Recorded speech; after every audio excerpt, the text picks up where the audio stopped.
ابو ایوانہ نے بیان کیا، ان سے حسین نے، ان سے عمر بن میمون نے بیان کیا کہ میں نے حضرت عمر بن خطاب رضی اللہ عنہ کو زخمی ہونے سے چند دن پہلے مدینے میں دیکھا کہ وہ حذیفہ بن یمان اور عثمان بن حنیف رضی اللہ عنہ کے ساتھ کھڑے تھے اور ان سے یہ فرما رہے تھے کہ عراق کی اراضی کے لیے جس کا انتظام خلافت کی جانب سے ان کے سپرد کیا گیا تھا، تم لوگوں نے کیا کیا ہے؟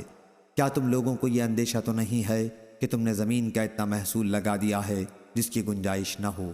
ان لوگوں نے جواب دیا کہ ہم نے ان پر خراج کا اتنا ہی بار ڈالا ہے جسے ادا کرنے کی زمین میں طاقت ہے، اس میں کوئی زیادتی نہیں کی گئی ہے۔ عمر رضی اللہ عنہ نے فرمایا کہ دیکھو پھر سمجھ لو کہ تم نے ایسی جمع تو نہیں لگائی جو زمین کی طاقت سے باہر ہو۔ راوی نے بیان کیا کہ ان دونوں نے کہا کہ ایسا نہیں ہونے پائے گا۔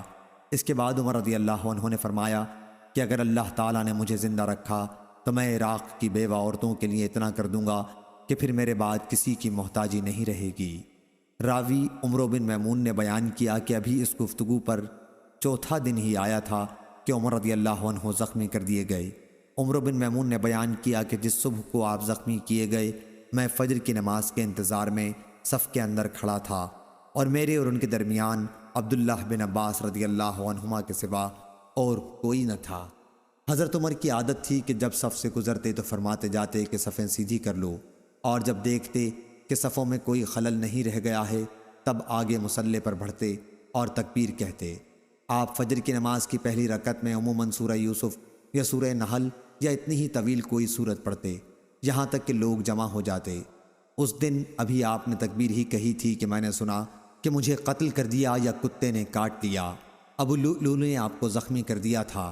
اس کے بعد وہ بدبخت اپنا دو دھاری خنجر لیے دوڑنے لگا اور دائیں اور بائیں جدھر بھی پھرتا تو لوگوں کو زخمی کرتا جاتا۔ اس طرح اس نے 13 آدمیوں کو زخمی کر دیا جن میں سے 7 حضرات نے شہادت پائی۔ مسلمانوں میں سے ایک صاحب حیطان نامی نے یہ صورتحال دیکھی تو انہوں نے اس پر اپنی چادر ڈال دی۔ اس بدبخت کو جب یقین ہو گیا کہ اب پکڑ لیا جائے گا تو اس نے خود اپنا بھی گلا کاٹ لیا۔ پھر عمر رضی اللہ عنہ نے عبد الرحمن بن عوف رضی اللہ عنہ کا ہاتھ پکڑ کر انہیں آگے بڑھا دیا۔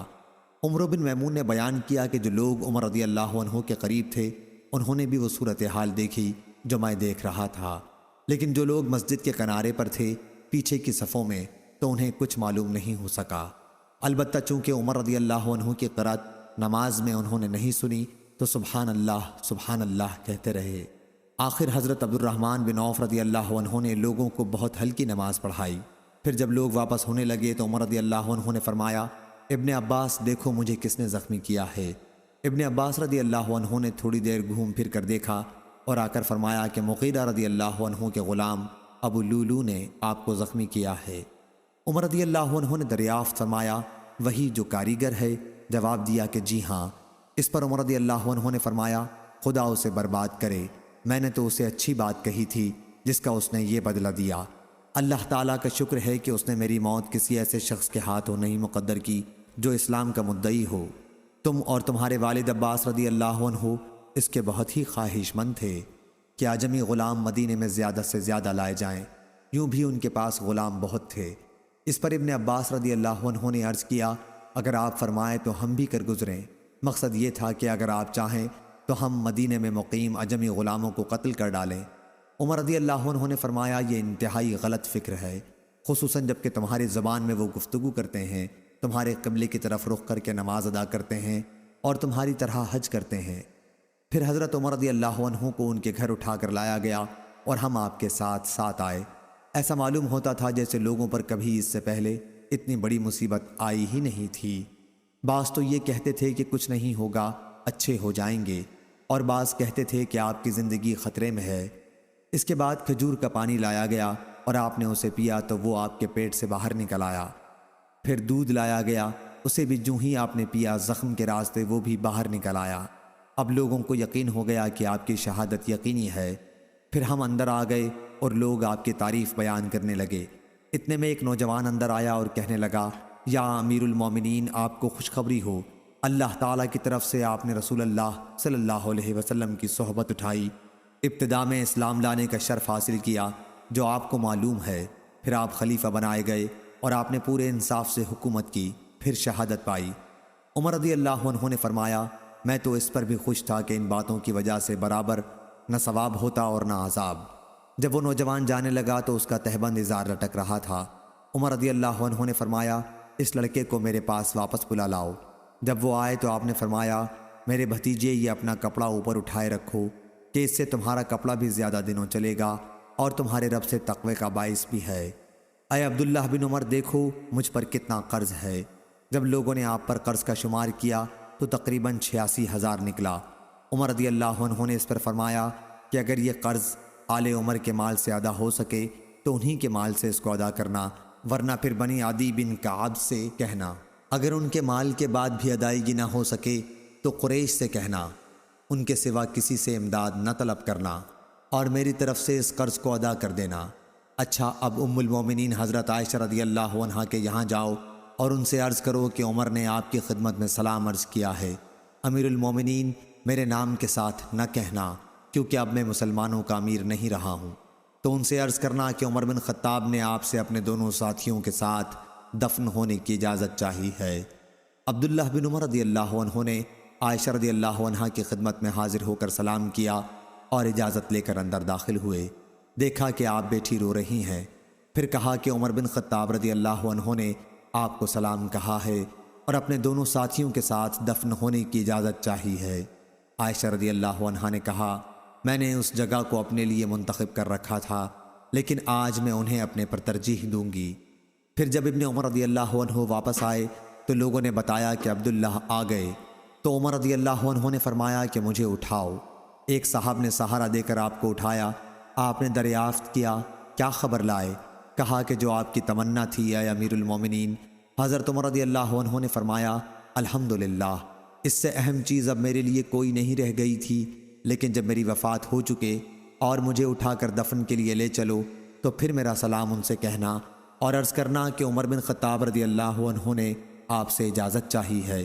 اگر وہ میرے لیے اجازت دے دیں تب تو وہاں دفن کرنا، اور اگر اجازت نہ دیں تو مسلمانوں کے قبرستان میں دفن کرنا۔ اس کے بعد ام المومنین حفصہ رضی اللہ عنہا آئیں، ان کے ساتھ کچھ دوسری خواتین بھی تھیں۔ جب ہم نے انہیں دیکھا تو ہم اٹھ گئے۔ آپ عمر رضی اللہ عنہ کے قریب آئیں اور وہاں تھوڑی دیر تک آنسو بہاتی رہیں۔ پھر جب مردوں نے اندر آنے کی اجازت چاہی تو وہ مکان کے اندرونی حصے میں چلی گئیں اور ہم نے ان کے رونے کی آواز سنی۔ پھر لوگوں نے عرض کیا، امیر المومنین خلافت کے لیے کوئی وصیت کر دیجئے۔ فرمایا کہ خلافت کا میں ان حضرات سے زیادہ اور کسی کو مستحق نہیں پاتا کہ رسول اللہ صلی اللہ علیہ وسلم اپنی وفات تک جن سے راضی اور خوش تھے۔ پھر آپ نے علی، عثمان، زبیر، طلحہ، سعد اور عبد الرحمن بن عوف کا نام لیا، اور یہ بھی فرمایا کہ عبداللہ بن عمر کو بھی صرف مشورے کی حد تک شریک رکھنا، لیکن خلافت سے انہیں کوئی سروکار نہیں رہے گا، جیسے آپ نے ابن عمر رضی اللہ عنہ کی تسکین کے لیے یہ فرمایا ہو۔ پھر اگر خلافت سعد کو مل جائے تو وہ اس کے اہل ہیں، اور اگر وہ نہ ہو سکیں تو جو شخص بھی خلیفہ ہو وہ اپنے زمانے خلافت میں ان کا تعاون حاصل کرتا رہے، کیونکہ میں نے ان کو کوفہ کی گورنری سے نا اہلی یا کسی خیانت کی وجہ سے معزول نہیں کیا ہے۔ اور عمر رضی اللہ عنہ نے فرمایا، میں اپنے بعد ہونے والے خلیفہ کو مہاجرین اولین کے بارے میں وصیت کرتا ہوں کہ وہ ان کے حقوق پہچانے اور ان کے احترام کو ملحوظ رکھے، اور میں اپنے بعد ہونے والے خلیفہ کو وصیت کرتا ہوں کہ وہ انصار کے ساتھ بہتر معاملہ کرے، جو دار الہجرت اور دار الایمان مدینہ منورہ میں رسول اللہ صلی اللہ علیہ وسلم کی تشریف آوری سے پہلے سے مقیم ہیں۔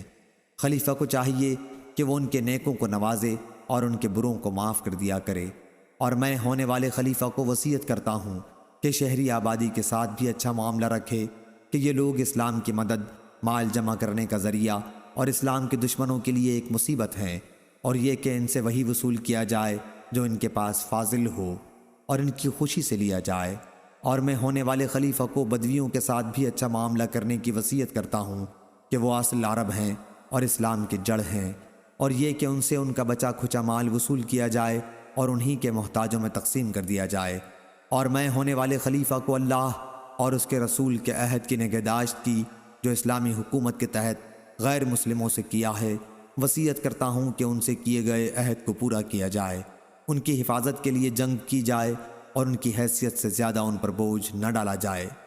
جب عمر رضی اللہ عنہ کی وفات ہو گئی تو ہم وہاں سے ان کو لے کر عائشہ رضی اللہ عنہ کے حجرے کی طرف آئے۔ عبداللہ بن عمر رضی اللہ عنہ نے سلام کیا اور عرض کیا کہ عمر بن خطاب رضی اللہ عنہ نے اجازت چاہی ہے۔ ام المومنین نے کہا انہیں یہیں دفن کیا جائے، چنانچہ وہ وہیں دفن ہوئے۔ پھر جب لوگ دفن سے فارغ ہو چکے تو وہ جماعت جن کے نام عمر رضی اللہ عنہ نے وفات سے پہلے بتائے تھے جمع ہوئی۔ عبد الرحمن بن عوف نے کہا تمہیں اپنا معاملہ اپنے ہی میں سے 3 آدمیوں کے سپرد کر دینا چاہیے۔ اس پر زبیر رضی اللہ عنہ نے کہا کہ میں نے اپنا معاملہ علی رضی اللہ عنہ کے سپرد کیا۔ طلحہ رضی اللہ عنہ نے کہا کہ میں اپنا معاملہ عثمان رضی اللہ عنہ کے سپرد کرتا ہوں، اور سعد بن ابی وقاص رضی اللہ عنہ نے کہا میں نے اپنا معاملہ عبد الرحمن بن عوف رضی اللہ عنہ کے سپرد کیا۔ اس کے بعد عبد الرحمن بن عوف رضی اللہ عنہ نے عثمان اور علی رضی اللہ عنہما کو مخاطب کر کے کہا کہ آپ دونوں حضرات میں سے جو بھی خلافت سے اپنی برات ظاہر کرے ہم اسی کو خلافت دیں گے، اور اللہ اس کا نگران و نگہبان ہوگا، اور اسلام کے حقوق کی ذمہ داری اس پر لازم ہوگی۔ ہر شخص کو غور کرنا چاہیے کہ اس کے خیال میں کون افضل ہے۔ اس پر یہ دونوں حضرات خاموش ہو گئے تو عبد الرحمن بن عوف نے کہا کیا آپ حضرات اس انتخاب کی ذمہ داری مجھ پر ڈالتے ہیں؟ خدا کی قسم کہ میں آپ حضرات میں سے اسی کو منتخب کروں گا جو سب میں افضل ہوگا۔ ان دونوں حضرات نے کہا کہ جی ہاں۔ پھر آپ نے ان دونوں میں سے ایک کا ہاتھ پکڑا اور فرمایا کہ آپ کی قرابت رسول اللہ صلی اللہ علیہ وسلم سے ہے، اور ابتدا میں اسلام لانے کا شرف بھی، جیسا کہ آپ کو خود ہی معلوم ہے۔ پس اللہ آپ کا نگران ہے کہ اگر میں آپ کو خلیفہ بنا دوں تو کیا آپ عدل و انصاف سے کام لیں گے، اور اگر عثمان رضی اللہ عنہ کو خلیفہ بنا دوں تو کیا آپ ان کے احکام کو سنیں گے اور ان کی اطاعت کریں گے؟ اس کے بعد دوسرے صاحب کو تنہائی میں لے گئے اور ان سے بھی یہی کہا، اور جب ان سے وعدہ لے لیا تو فرمایا اے عثمان اپنا ہاتھ بڑھائیے۔ چنانچہ انہوں نے ان سے بیعت کی اور علی رضی اللہ عنہ نے بھی ان سے بیعت کی۔ پھر اہل مدینہ آئے اور سب نے بیعت کی۔ صحیح بخاری حدیث نمبر 3700۔